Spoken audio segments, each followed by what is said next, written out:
Hello दोस्तों, स्वागत है आप सबका हमारे यूट्यूब चैनल पर। तो इस वीडियो में हम बात करने वाले हैं प्रश्नावली 1B के बारे में। इसके प्रीवियस वीडियो में हमने इसका इंट्रोडक्शन वीडियो कंप्लीट किया हुआ है, तो प्लीज़ उसको आप लोग देख लीजिए। तो इसको चलिए स्टार्ट करते हैं। तो प्रश्नावली 1B, तो इसमें है अति लघु उत्तरीय प्रश्न। ठीक है, तो इसका पहला जो क्वेश्चन है, कह रहा है निम्नलिखित समुच्चयों में से कौन से समुच्चय परिमित तथा अपरिमित है। परिमित का मतलब क्या होता है? फाइनाइट, फाइनाइट, और ये जो है अपरिमित मतलब इनफाइनाइट। तो इसमें है ABCDEF। ठीक है, तो पहला है, कह रहा है वर्ष के महीनों का समुच्चय। वर्ष के महीनों का समुच्चय, यहाँ पर ध्यान दीजिए कि वर्ष में कितने महीने होते हैं। तो सबको पता है कि 12 महीने होते हैं। ठीक है, तो जब 12 महीने होते हैं तो हम उसको काउंट कर सकते हैं। इस वजह से क्या बोलेंगे हम, ये क्या है, एक परिमित समुच्चय है। ठीक है, तो यहाँ पर लिख सकते हैं कि वर्ष में कुल 12 महीने होते हैं,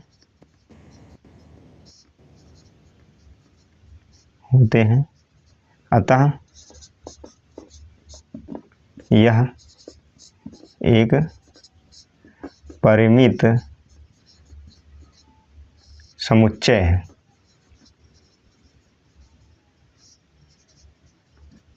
ठीक है, क्या है, एक परिमित समुच्चय है, ये ध्यान दीजिएगा। इसके बाद x सच दैट, ये जो लाइन दिख रही है ना, इसको सच दैट बोलते हैं। x एक पूर्णांक है। तो यहाँ पर एक पूर्णांक से मतलब नहीं रख रहा है, मतलब एक पूर्णांक संख्या जो x दिखाई दे रहा है, ये सभी पूर्णांक हैं। तो पूर्णांक के बारे में हम बात करें तो पूर्णांक कुछ इस प्रकार से लिखा जाता है। बीच में 0 होता है, इसके बाद 1 2 3 ऐसे से अनंत तक जाएगा। इधर -1 -2 -3 इस प्रकार से जाएगा। ठीक है, ये क्या है, एक पूर्णांक है। तो हम यहाँ पर ये नहीं कह सकते हैं कि ये क्या है, काउंटेबल है, मतलब इसको काउंट कर सकते हैं। ठीक है, ये अनंत तक जा रहा है ना, इनफाइनाइट तक जा रहा है। तो क्या होगा, एक इनफाइनाइट मतलब अपरिमित, जिसको हम काउंट ना कर सकें। ठीक है, अपरिमित हो जाएगा, ये अपरिमित। ठीक है, ये अनंत तक जा रहा है। इसके बाद 1 2 3 डॉट डॉट डॉट 10th, मतलब ये संख्या क्या है, 10 तक जा रही है। डॉट डॉट का मतलब कि ये अनंत तक नहीं जा रहा है। यहाँ पर देखिए लास्ट में क्या लिखा है, 10 तक। तो इसको हम लिख सकते हैं 1 2 3 4 5 6 7 8 9 10। अब यहाँ पर देखिए यहाँ पर कितने तत्व हैं, 10 तत्व हैं, 10 तत्व हैं। ठीक है, इसलिए क्या है, परिमित है। ठीक है, इसके बाद अगला है x सच दैट x सम संख्या है। तो सम संख्या है, तो सम संख्या कितनी होती है, अनंत तक होती है। ऐसे बढ़ाते जाएंगे। तो यहाँ पर ध्यान दीजिए 2 4 6 8 10 ऐसे ऐसे अनंत तक संख्याएं हैं, हम बढ़ते चले जाएंगे। ठीक है, ये भी क्या है, जब अनंत तक जा रहा है तो क्या हो जाएगा, ये अपरिमित हो जाएगा। ठीक है, इसके बाद यहाँ पर दिया गया है x सच दैट, ये बूंदी का मतलब भी क्या है, सच दैट होता है। ठीक है, यहाँ पर अगर बात करें, ये जो पाई है या फिर ये, इसका मतलब होता है सच दैट, सच दैट इसका मतलब होता है, इन सब का मतलब सच दैट होता है। ठीक है, अब यहाँ पर बात करें x such that x square बराबर 16। तो यहाँ पर हम क्या करेंगे इसको कि x स्क्वायर इक्वल टू 16 है। ठीक है, तो अगर x बराबर रखेंगे तो यहाँ पर प्लस माइनस अंडर रूट 16 आ जाएगा। इसको बाहर निकालेंगे तो हो जाएगा x बराबर प्लस माइनस 4। तो एक बार क्या होगा, यहाँ पर जो वैल्यू है 4 है, तो एक बार -4 रखेंगे, एक बार +4 रखेंगे, ये इसका क्या है, एक समुच्चय बन गया। तो यहाँ पर 2 ही तत्व हैं, इसलिए क्या है, एक परिमित है। परिमित है ये, ठीक है। इसके बाद अगला क्वेश्चन है हमारा 2,2,2 डॉट डॉट डॉट अनंत तक जा रहा है, ठीक है। तो हमको ये चीज़ पता है कि इसके पहले वाली वीडियो में हमने ये चीज़ पढ़ा था कि कोई भी अवयव बार बार रिपीट कर रहा है तो उसको एक ही बार लिखा जाता है। तो इसको हम ये अनंत तक रिपीट कर रहा है तो इसको एक बार लिखेंगे इस प्रकार से, ठीक है, इस प्रकार से। तो यहाँ पर कितने अवयव हैं? एक ही अवयव हैं, तो इसको हम क्या बोलेंगे? परिमित। तो हमारा क्वेश्चन नंबर 2 है, ये हमारा क्वेश्चन नंबर 2 है। कह रहा है निम्नलिखित समुच्चयों में से कौन से समुच्चय एकल हैं? अब एकल का मतलब क्या होता है? एकल मतलब सिंगलटन।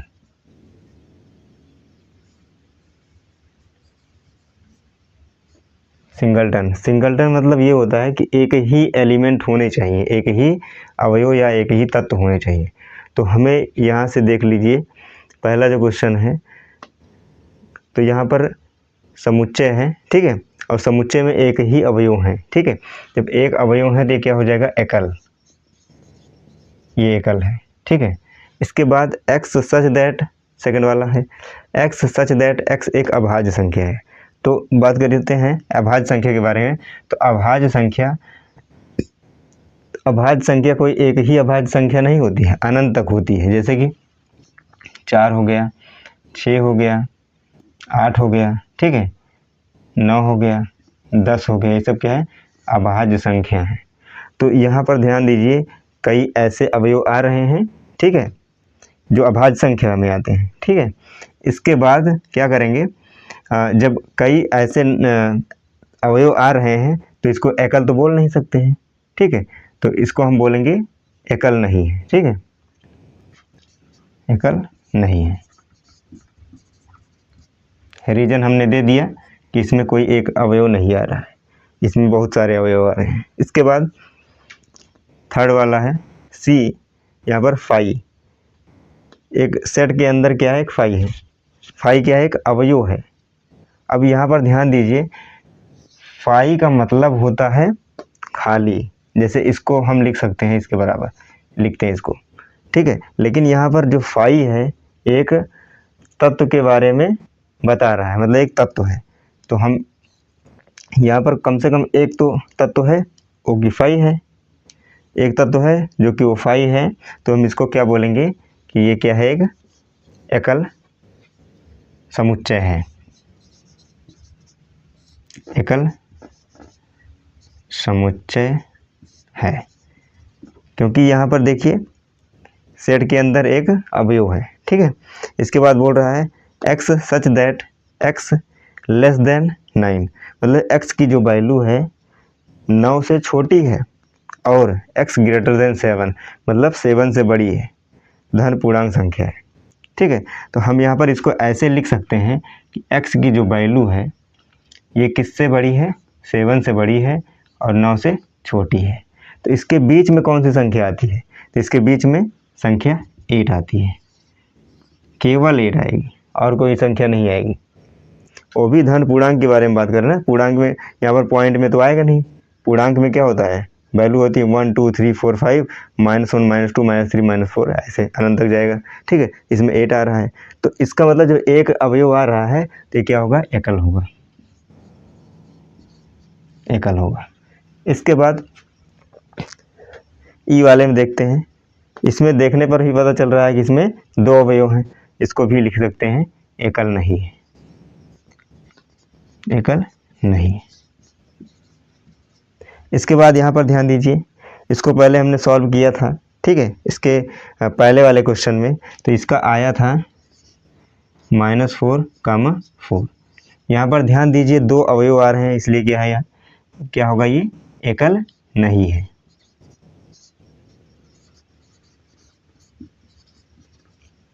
अब आते हैं अगले क्वेश्चन पर। क्वेश्चन नंबर 3 पर आते हैं। निम्नलिखित में से रिक्त समुच्चय बताओ। इसमें रिक्त समुच्चय बताना है, ठीक है। रिक्त का मतलब होता है खाली समुच्चय, ठीक है।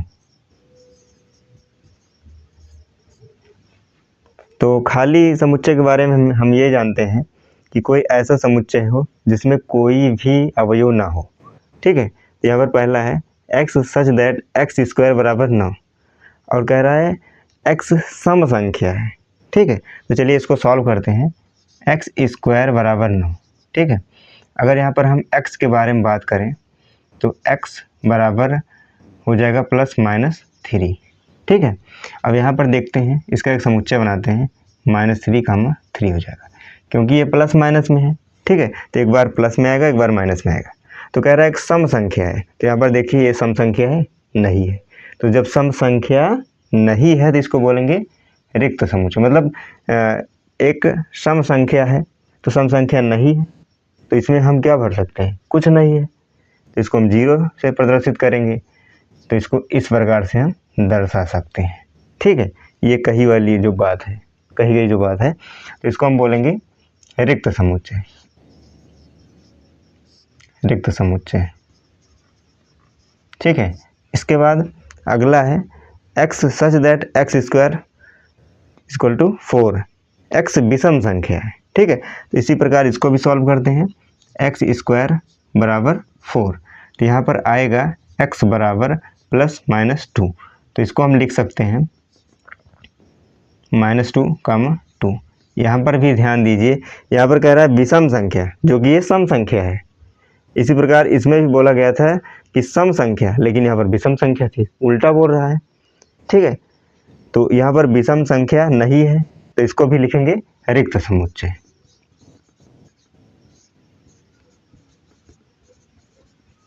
इसके बाद सी वाला है, तो यहाँ पर ध्यान दीजिए कि एक अवयव मौजूद है।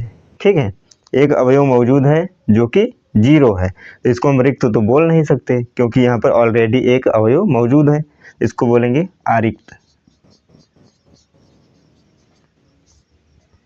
समुच्चय। आरिक्त का मतलब होता है जो रिक्त ना हो। ठीक है, इसके बाद यहाँ पर क्वेश्चन नंबर ई को लिखे हैं, डी और एफ यहाँ पर है। ठीक है, तो ई को हम सॉल्व कर लेते हैं, उसके बाद डी और एफ को सॉल्व करेंगे। तो एक्स सच दैट एक्स अंग्रेजी वर्णमाला में ए से पहले का अक्षर, मतलब कोई ऐसा मतलब अंग्रेजी वर्णमाला है। ठीक है, जिसमें ए के पहले वाला कौन सा अक्षर है, तो ए के पहले कोई भी अक्षर नहीं होता है, सबसे पहले जो है ए ही अक्षर आता है। तो यहाँ पर जो है गलत बोल रहा है। जब गलत बोल रहा है इसका मतलब ये रिक्त समुच्चय है, इसको बोलेंगे रिक्त समुच्चय। इसके बाद बात करते हैं यहाँ पर क्वेश्चन नंबर डी पर। तो यहाँ पर एक्स सच दैट एक्स +3 = 3। ठीक है, तो यहाँ पर ध्यान दीजिए कि हम एक्स के स्थान पर क्या वैल्यू पुटअप करें। ठीक है, कि ये 3 के बराबर आ जाए। तो हम जानते हैं कि x + 3 = 3 है।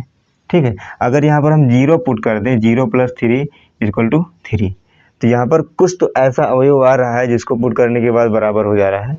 तो कौन सा वैल्यू आ रहा है, 0।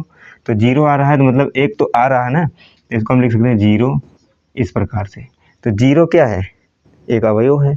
तो हमें क्या चाहिए जिसमें अवयव ना हो, तो इसमें तो मौजूद है अवयव, तो हम क्या बोलेंगे इसको, आरिक्त समुच्चय।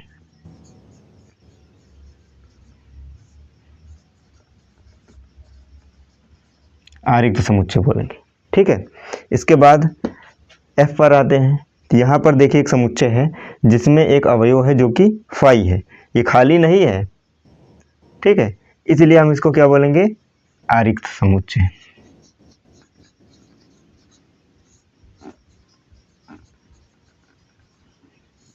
तो इसमें कौन कौन से ऐसे समुच्चय थे जो कि रिक्त थे, तो यहाँ पर ध्यान दीजिए, ए हो गया और बी हो गया और ई हो गया। तो यहाँ पर आ जाएगा रिक्त समुच्चय में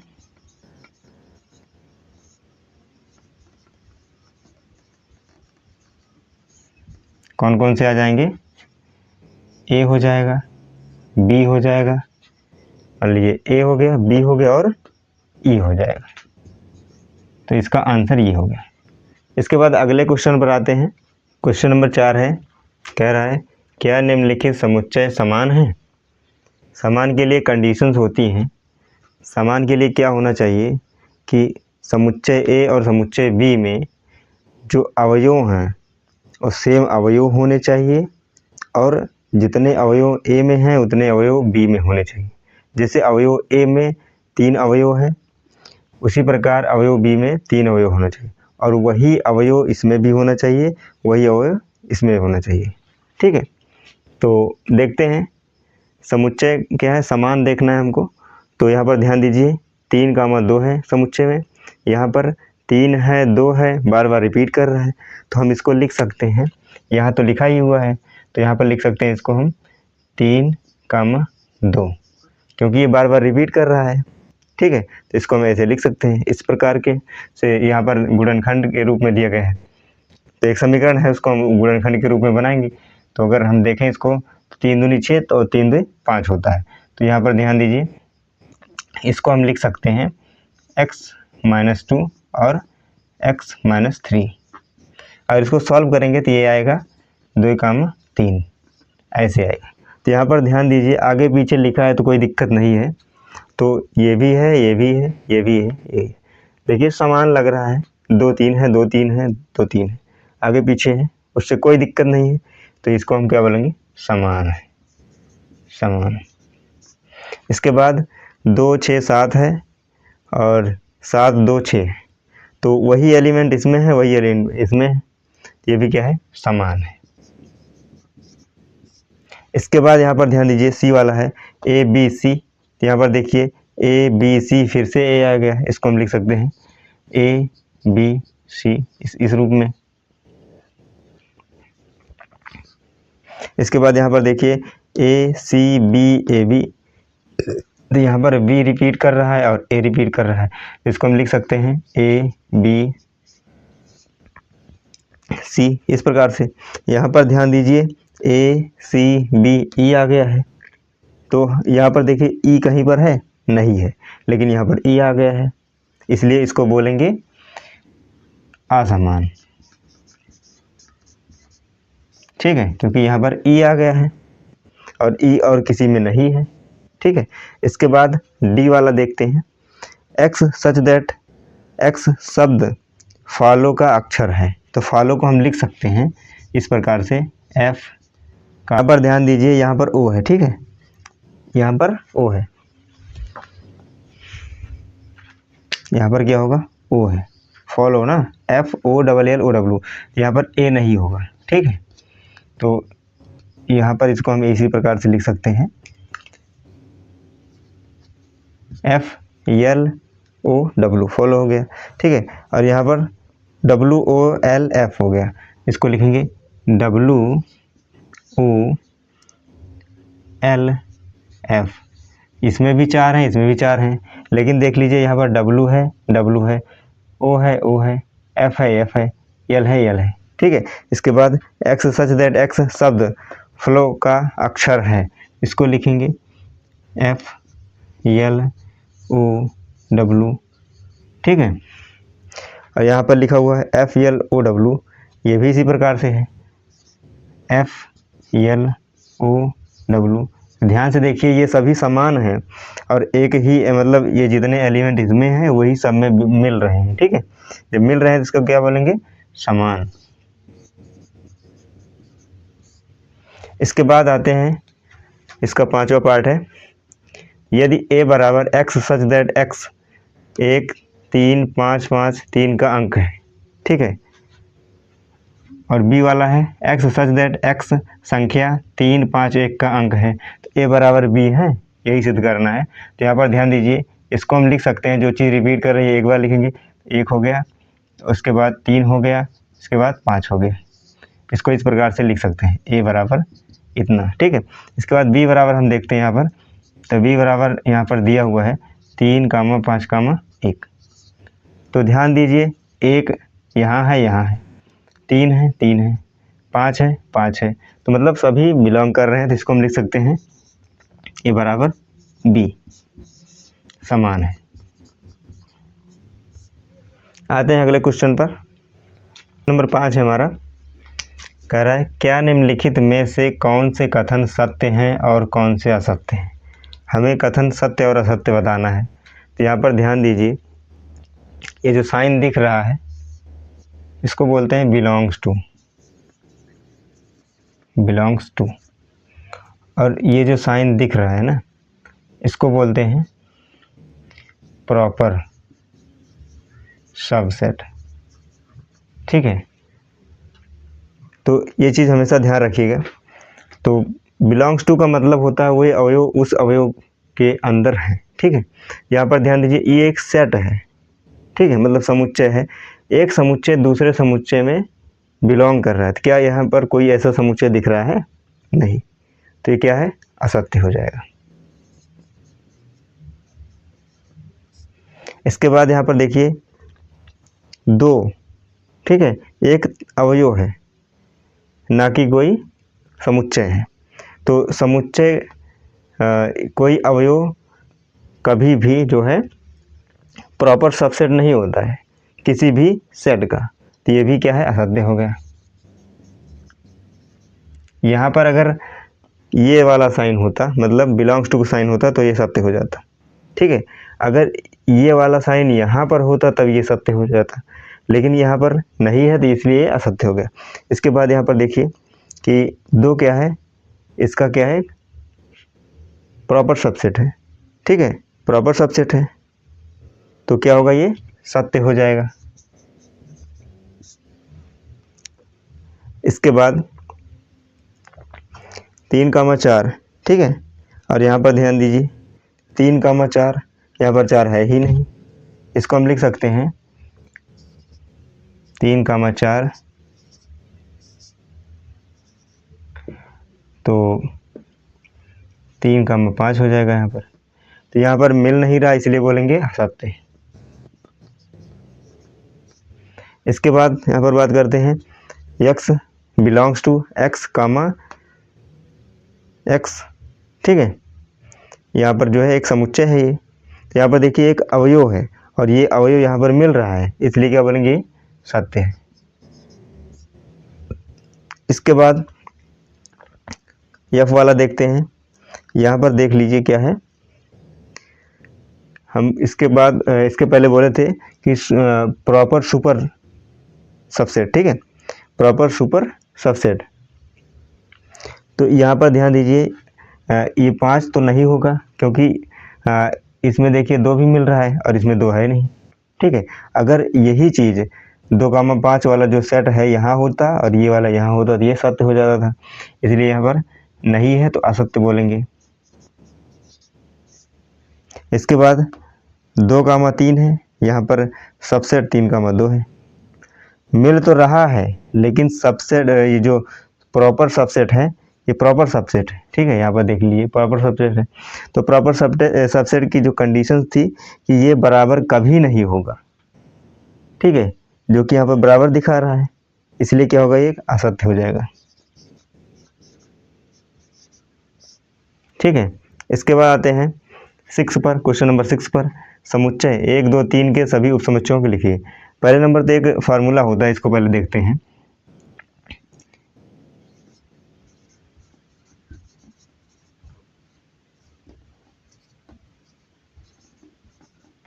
उपसमुच्चय निकालने का फार्मूला होता है 2 की पावर n। यहाँ पर n बराबर कितना है? ठीक है, तो यहाँ पर n बराबर कितना है? 3 है। तो यहाँ पर लिख सकते हैं 2 की पावर n, मतलब यहाँ पर 3 है, तो यहाँ पर हम 3 लिखेंगे, ये हो जाएगा 8। तो इसके कितने उपसमुच्चय बनेंगे? 8। तो चलिए लिखते हैं। तो एक तो हो जाएगा यहाँ पर खाली समुच्चय।